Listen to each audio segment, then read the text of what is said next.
Prisoner B-3087. Gross Rosin Concentration Camp, 1945. Chapter 26. They took us by train. They packed us in again so tightly we could do nothing but stand, and gave us no food or water for the trip. People died all around me, just like before, but now I hardly took notice of it. I had been surrounded by death for so long, seen so many men die before my eyes, lived with so many dead bodies piled and stacked and strewn about like so much human firewood, that I almost couldn't care anymore. Almost. I closed my eyes on the train, trying not to see the death all around me, but I knew it was there. Sleep was my only refuge from the horror, the thirst, and the starvation, so I retreated there, dozing on again and off again as the train shuddered and creaked on its way to a new camp. I'd long since stopped hoping that each new camp would be better. Each was no better or worse than the last. They were all different rooms in purgatory, each different, but each the same. And the Nazis made it all the more nonsensical by shuttling us around from one to the other, as though it made any difference.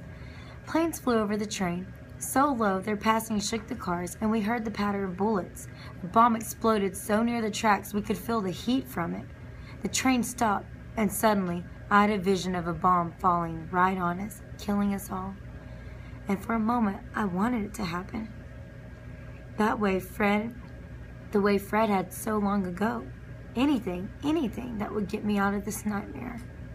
But the planes went away, and the bombs stopped falling, and the train started to move again. I couldn't have told you if I was more disappointed or relieved. When the door to the train car finally opened at Gross Rosin, our new concentration camp, bodies fell out. We left even more bodies in the cars. Those of us who had survived the trip, who had survived camp after camp after camp, shuffled into Gross Rosin without fear or expectation. Nothing the Nazis could do could surprise any of us now. They gave us our barrack assignments and put us right to bed. I sank into a deep stupor.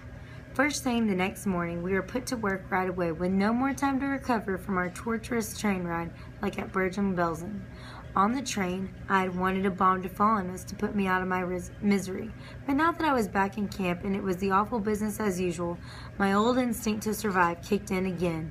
If it was a game, then I had my own part to play. The Nazis would try to kill me, slowly, randomly, teasingly, and I would resist.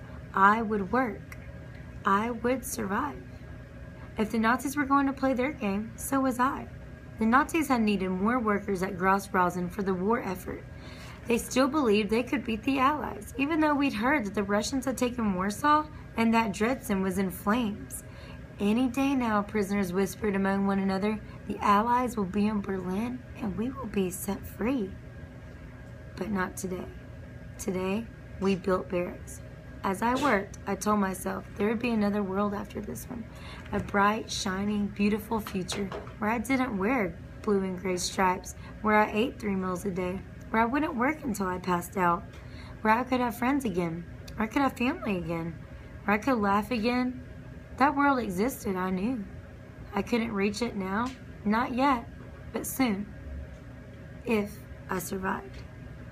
So I worked, not so hard I would die, and not so little I would be punished, as Moshe had told me so long ago.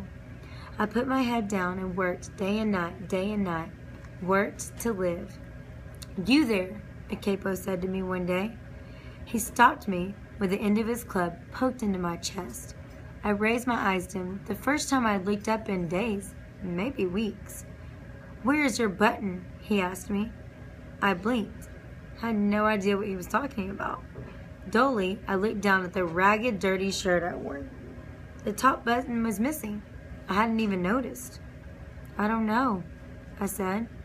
My voice surprised me. It was nothing more than a croak. I hadn't spoken a word to anyone for days. I licked my lips and tried again. I must have lost it. You know what the penalty is for losing a button, don't you? The capo said. 20 lashes. 20 lashes.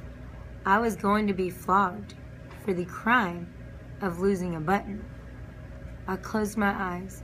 I was too tired to cry, too exhausted to even feel angry.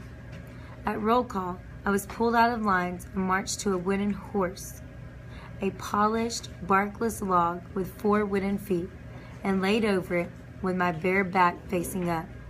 "Keep count," the Nazi with the whip told me. Crack! My back erupted in pain as the first lash hit me. I jerked on the log, almost falling off, but I grabbed on tighter. If I fell off, it would only be worse for me.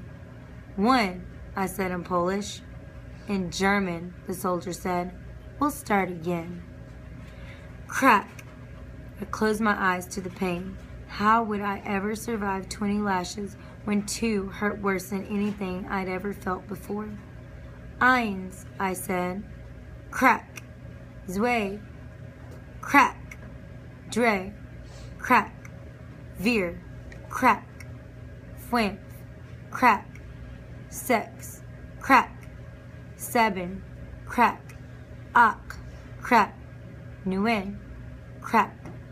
Zehn! Crack! Ein! The Nazi soldier tutted. No. It is elf. Did they teach you nothing in your Jewish schools before the war? I will teach you.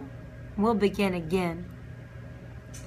I could remember very little after my lashes were finished. I couldn't even tell you how many I eventually had. Many more than 20, that was certain.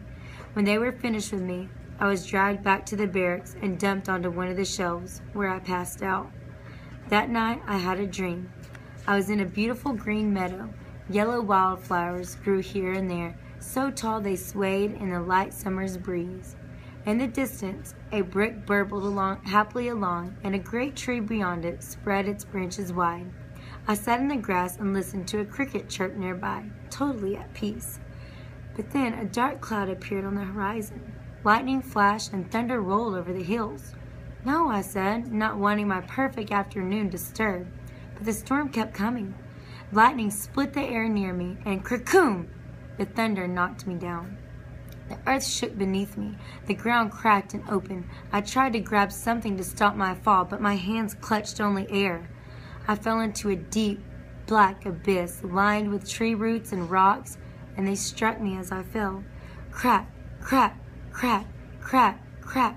I counted them in German as I fell. Eins, zwei, drei, vier, fünf, thum. Something exploded near the barracks, shaking me out of my dream. I raised myself up on my elbows. I had to sleep on my stomach because my back was too raw with pain.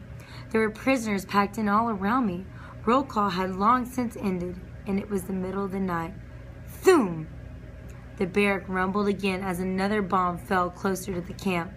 Everyone was awake now, every prisoner, and we watched the roof and waited without a word, waited to see if one of the bombs would fall on us and kill us all.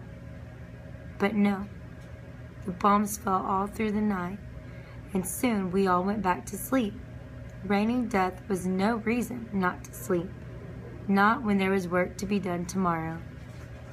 As I laid back down on my stomach, my bloody back still screaming in agony, I remembered my dream. I told myself I would not fall down the hole. I would climb out again. The Allies were getting closer, and I was going to be there to welcome them when they got here.